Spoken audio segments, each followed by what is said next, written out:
Greetings, the seventh Sunday after the Epiphany. Let us pray. O Lord, you have taught us that without love, whatever we do is worth nothing. Send your Holy Spirit and pour into our hearts your greatest gift, which is love, the true bond of peace and of all virtue, without which whoever lives is accounted dead before you.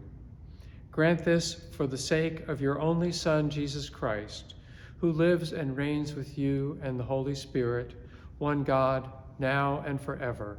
Amen. The Holy Gospel according to Luke. Jesus said, I say to you that listen, love your enemies, do good to those who hate you, bless those who curse you, pray for those who abuse you. If anyone strikes you on the cheek, offer the other also. And from anyone who takes away your coat, do not withhold even your shirt. Give to everyone who begs from you. And if anyone takes away your goods, do not ask them again. Do to others as you would have them do to you. If you love those who love you, what credit is that to you? For even sinners love those who love them. If you do good to those who do good to you, what credit is that to you? For even sinners do the same. If you lend to those from whom you hope to receive, what credit is that to you? Even sinners lend to sinners, to receive as much again. But love your enemies, do good, and lend expecting nothing in return. Your reward will be great. You will be children of the Most High, for he is kind to the grateful and the wicked. Be merciful, just as your Father is merciful. Do not judge, and you will not be judged. Do not condemn, and you will not be condemned. Forgive, and you will be forgiven. Give, and it will be given to you. A good measure pressed down, shaken together, running over, will be put into your lap. For the measure you give will be the measure you get back. The Gospel of the Lord.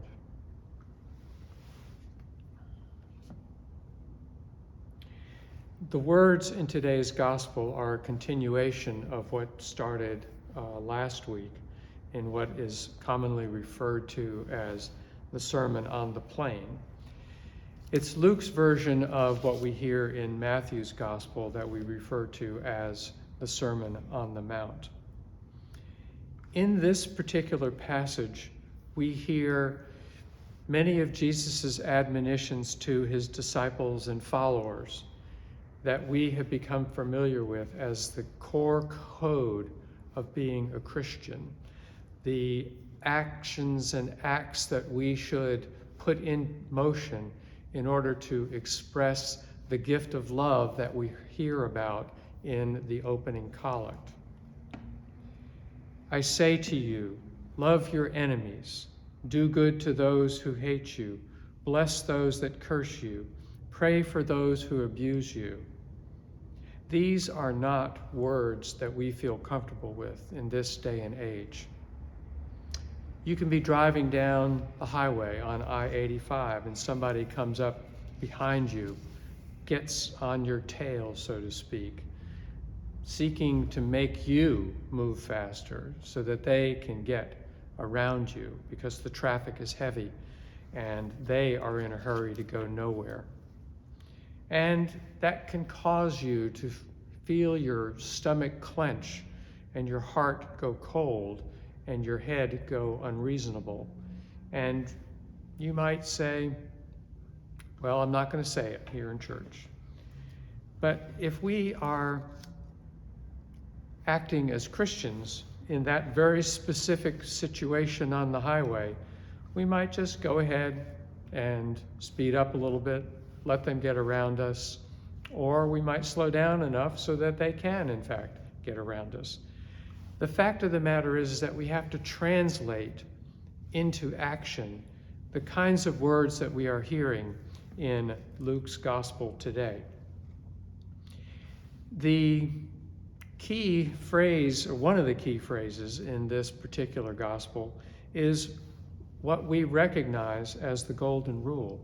And the golden rule is something we should recognize as a common thread, a common code, a common ethical statement that runs through really the great religions and spiritual traditions of the entire world.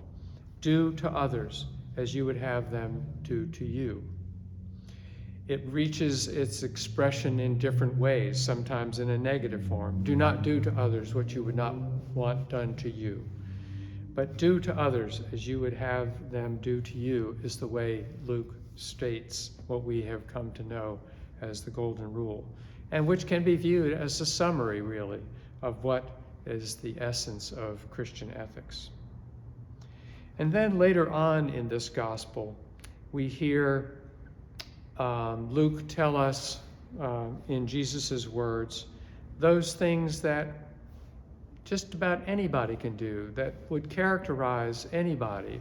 And in hearing them, we see the contrast between what anybody would do and what a Christian would do, which in many ways is to take that extra step, to go that extra mile. And so we say, love your enemies, do good, and lend expecting nothing in return.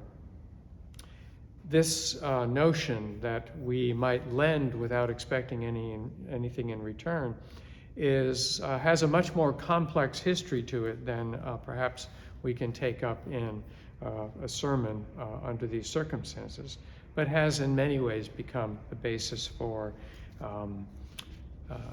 preaching against usury, where money is lent and then returned with great interest. Your reward will be great, and you will be children of the Most High, Luke says, for he is kind to the ungrateful and the wicked. This is the hard part of Luke's message. How can we turn the other cheek? And in how many ways can we turn the other cheek? It says, if someone takes your coat, give them also your shirt, or don't withhold your shirt. It says, give to everyone who begs from you.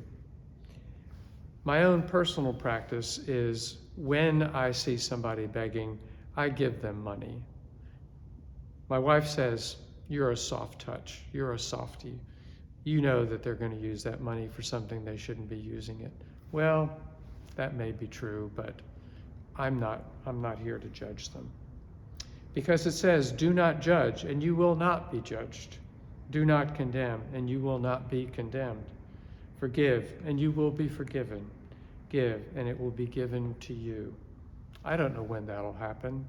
I don't know if it'll happen. But Luke, in the words of Jesus, is telling us that this is what we should do.